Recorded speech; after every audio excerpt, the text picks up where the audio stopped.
Você acreditaria se eu dissesse que um menino órfão de apenas 12 anos, sem nenhum diploma, sem nenhum parente no mundo, foi capaz de salvar 180 vidas a 10 mil metros de altura?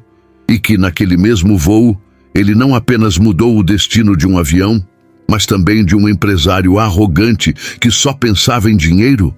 Esta é a história de Lucas, um garoto que enfrentou o impossível e com suas mãos pequenas e calejadas, ensinou ao mundo que a verdadeira grandeza não se mede em cifras, mas na coragem de cuidar dos outros quando ninguém mais o faz. Prepare-se, porque nos próximos minutos você vai descobrir como um simples voo comercial se transformou no maior milagre da aviação.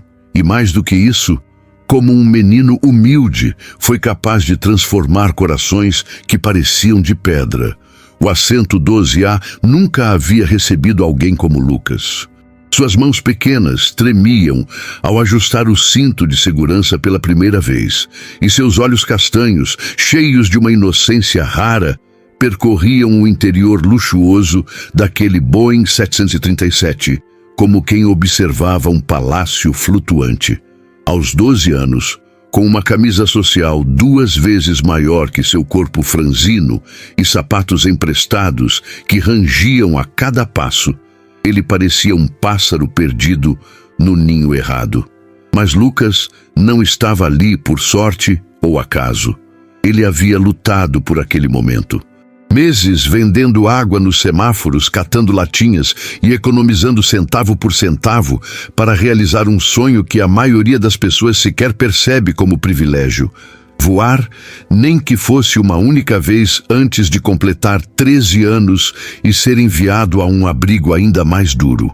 Foi nesse cenário que ele cruzou o caminho de Eduardo Santana, um empresário de 47 anos, cuja fortuna comprava de tudo, menos empatia.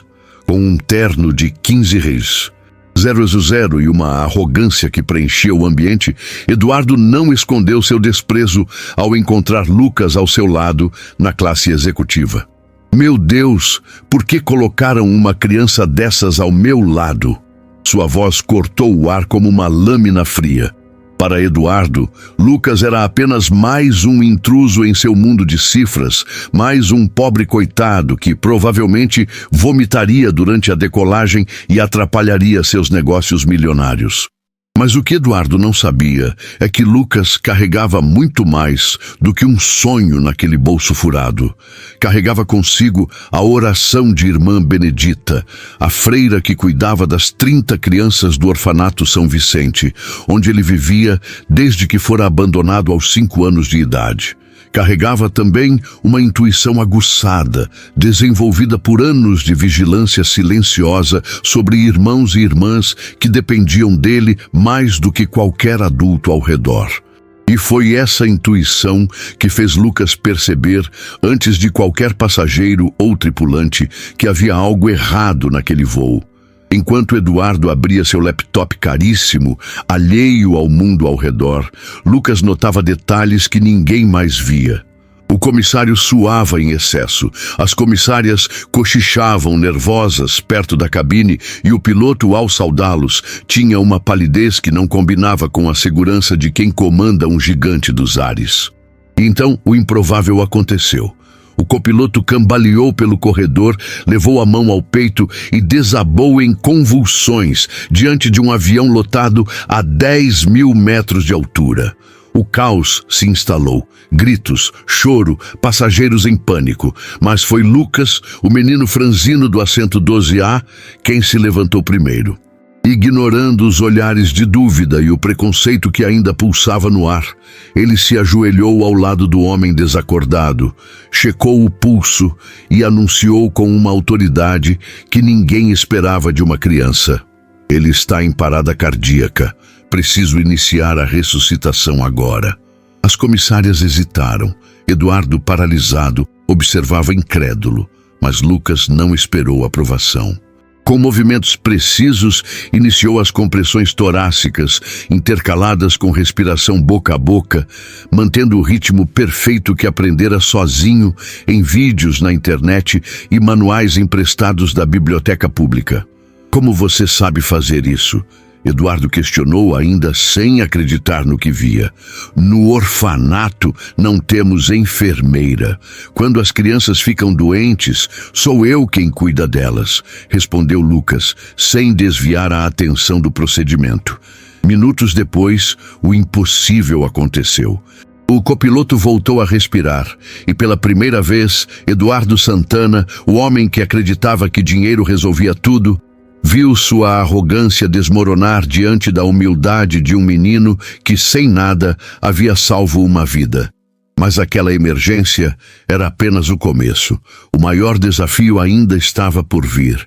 E o que Lucas faria nos próximos minutos mudaria não só o destino daquele avião, mas também o destino de um homem que havia esquecido o que era ter um propósito de verdade. O caos no avião parecia ter se acalmado, mas Lucas sabia que o perigo estava longe de ter acabado. O copiloto, embora estabilizado, estava fora de combate. O piloto principal, ao ser informado, deixou clara a gravidade da situação. Precisariam de um copiloto para realizar um pouso de emergência. Mas quem, em meio a 180 passageiros em pânico, teria a habilidade para assumir essa responsabilidade? Foi então que Eduardo Santana, o empresário que até minutos antes via Lucas como um estorvo, levantou-se. Com um tom ainda inseguro, revelou possuir uma licença de piloto privado adquirida há 20 anos. Não era a solução perfeita, mas era a única esperança. Pela primeira vez, Eduardo se via diante de um problema onde sua fortuna era inútil. Tudo dependia da sua coragem. Com Lucas ao lado, o empresário seguiu para a cabine, determinado a ajudar. Mas enquanto Eduardo se preparava para assumir o papel de copiloto improvisado, Lucas, ainda vigilante, continuava monitorando o estado do copiloto ferido, orientando as comissárias com uma autoridade que nenhum adulto ousava questionar. E foi neste momento, em meio ao caos de um avião desgovernado, que uma faísca de transformação começou a acender dentro de Eduardo. Pela primeira vez, ele enxergava além dos números, além das cifras. Ele via um menino que, mesmo sem nada, estava disposto a dar tudo por pessoas que sequer conhecia. A cooperação entre Lucas e Eduardo, naquele momento improvável, foi o primeiro passo de uma reviravolta que ninguém poderia prever. Eduardo, acostumado a comandar reuniões e negociações com um punho de ferro, agora dependia da orientação calma de um menino de 12 anos para pilotar um avião de centenas de toneladas.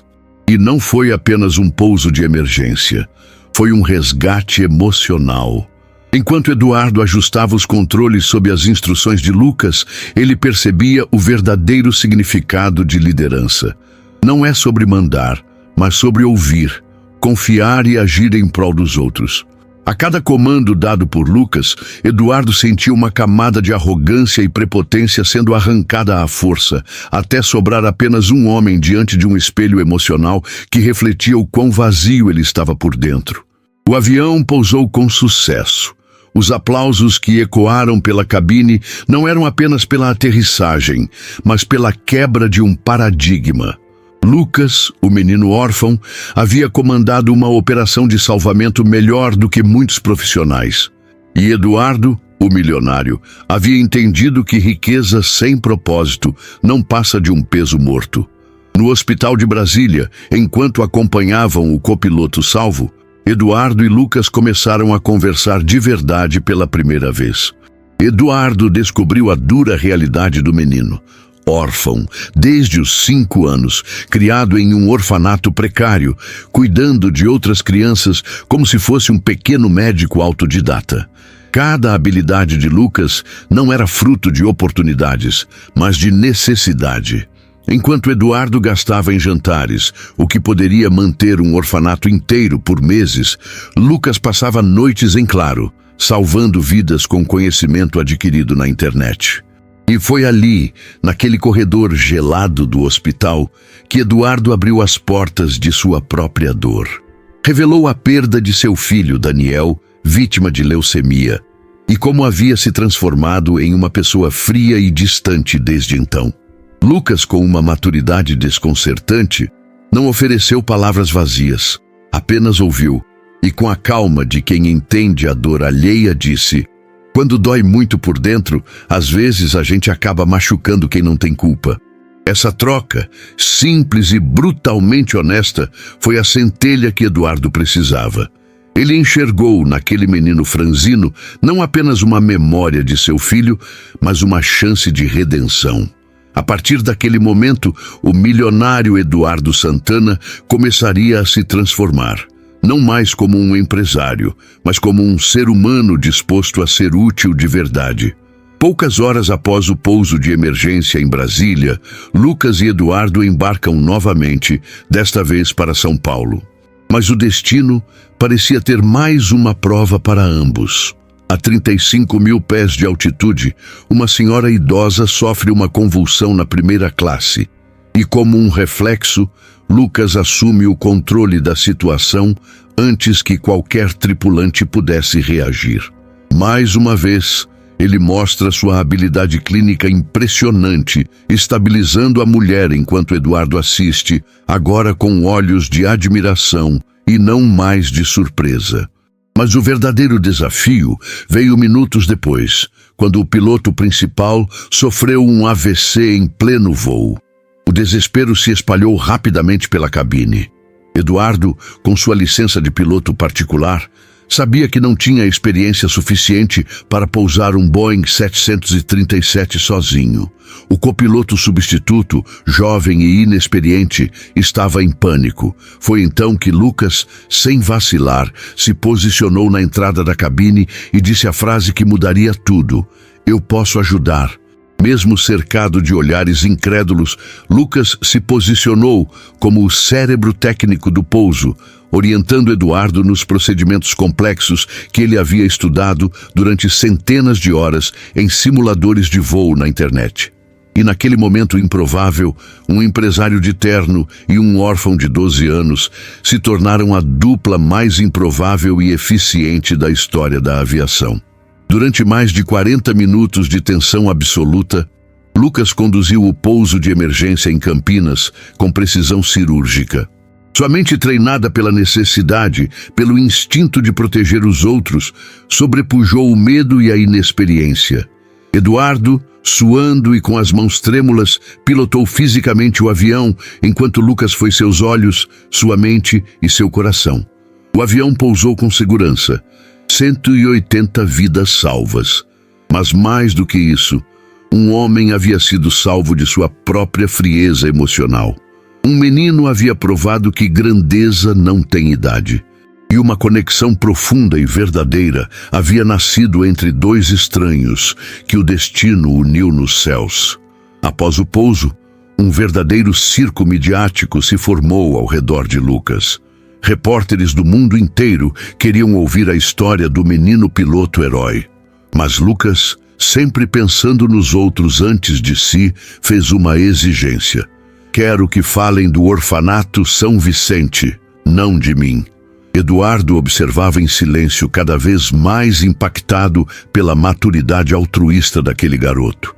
E foi ali, naquele momento de exposição mundial, que Eduardo Santana tomou uma decisão radical. Ele não apenas queria adotar Lucas, ele queria transformar a vida de todas as crianças do orfanato São Vicente. Ele queria transformar a si mesmo. A visita ao orfanato foi um choque para Eduardo.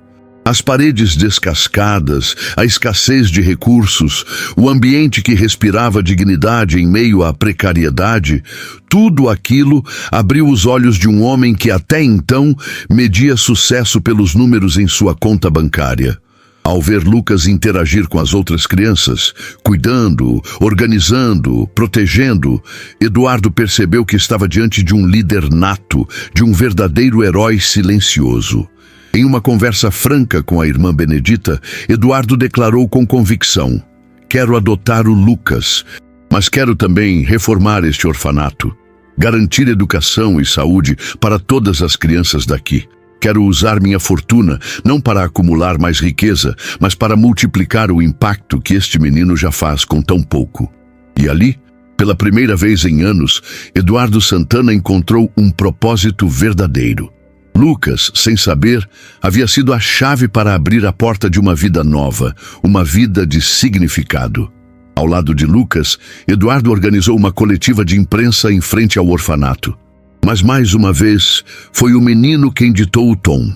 Com um microfone em mãos e os olhos fixos nas câmeras, Lucas declarou: "Eu não sou herói. O verdadeiro heroísmo está nas pessoas que cuidam de crianças abandonadas todos os dias, sem nenhum reconhecimento. Se querem me ouvir, então ouçam sobre o São Vicente." Foi impossível para Eduardo não se emocionar. Ele sabia que ao lado daquele menino, sua vida nunca mais seria a mesma. Meses após os milagres nos céus, o orfanato São Vicente era irreconhecível. Onde antes existiam paredes descascadas, agora havia murais coloridos. Onde faltava estrutura, agora havia uma enfermaria equipada, uma biblioteca repleta de livros, salas de estudo, um refeitório digno. Mas a verdadeira transformação não estava nas paredes, e sim nas pessoas. Eduardo Santana, outrora conhecido como um magnata impiedoso, agora era pai Eduardo para 32 crianças. Ele trocou salas de reunião por salas de aula, conferências de negócios por rodas de histórias à tarde, onde Lucas, com apenas 13 anos, ensinava primeiros socorros e falava sobre sonhos que antes pareciam impossíveis. Lucas, agora oficialmente Lucas Santana, havia conquistado uma bolsa integral para um programa especial de medicina. Mas, para ele, a maior conquista era continuar sendo o protetor e mentor de suas irmãs e irmãos no orfanato. Mesmo com a atenção da mídia, com convites de universidades e prêmios, sua prioridade era e sempre seria cuidar de quem mais precisava. Eduardo percebeu que a riqueza que buscou a vida inteira não se encontrava nos negócios milionários, mas nos pequenos momentos. Ao ajudar Lucas a cuidar de um joelho ralado, ao ouvir Ana chamá-lo de pai Eduardo com um sorriso, ao ver as crianças antes invisíveis para o mundo, agora recebendo amor, educação e esperança. E a história deles se tornou um movimento. O modelo de adoção comunitária criado por Eduardo e Lucas começou a ser replicado em outros orfanatos.